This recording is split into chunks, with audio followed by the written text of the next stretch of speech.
Bikin kaget, akhirnya aktor penguras tabungan murid terbongkar. Terungkap sudah kemana uang tabungan 17 siswa SD di Pangandaran, Jawa Barat. Sebelumnya ramai bahwa uang tabungan siswa SD di Pangandaran belum juga diberikan padahal sudah mau lulus sekolah. Jumlahnya tak main-main. Sebanyak 17 orang tua siswa Sekolah Dasar Negeri 2 Kondang Cacar, Kecamatan Cijulung, Kabupaten Pangandaran, Jawa Barat protes lantaran uang tabungan sang anak tak kunjung diberikan. Padahal total tabungan 17 siswa tersebut mencapai 112 juta rupiah dengan nilai tabungan tiap siswa berbeda-beda. Salah satu wali murid, Widiansyah, mengatakan uang tabungan anaknya yang belum diberikan sebesar 45 juta. Sekarang sudah pelepasan siswa tapi belum ada sepeser pun. Orang tua yang lain juga sama sekali belum terima, ujar Widiansyah Senin 12 Juni 2023. Ia mengatakan hal tersebut terungkap saat ada wali murid kelas 6 menanyakan tabungan yang belum dikembalikan, padahal anaknya sudah lulus. Ternyata wali murid lainnya juga mengalami hal yang sama. Saat ditanyakan, Widiansyah dan wali murid lainnya kaget dengan jawaban pihak sekolah yang mengatakan tak ada uang. Bahkan Widiansyah telah menagih sebanyak 3 kali dan jawabannya sama, yakni sekolah tidak memiliki uang. Pihak sekolah beralasan bahwa uang tabungan tersebut berada di koperasi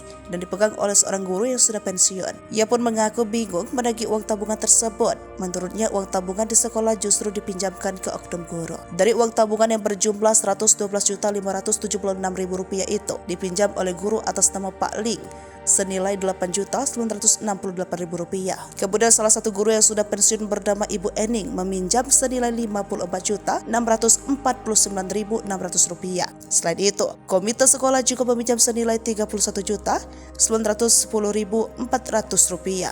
Sementara di luar daftar uang tabungan yang ada di tulisan tersebut, ada yang berada di koperasi di Cijulung.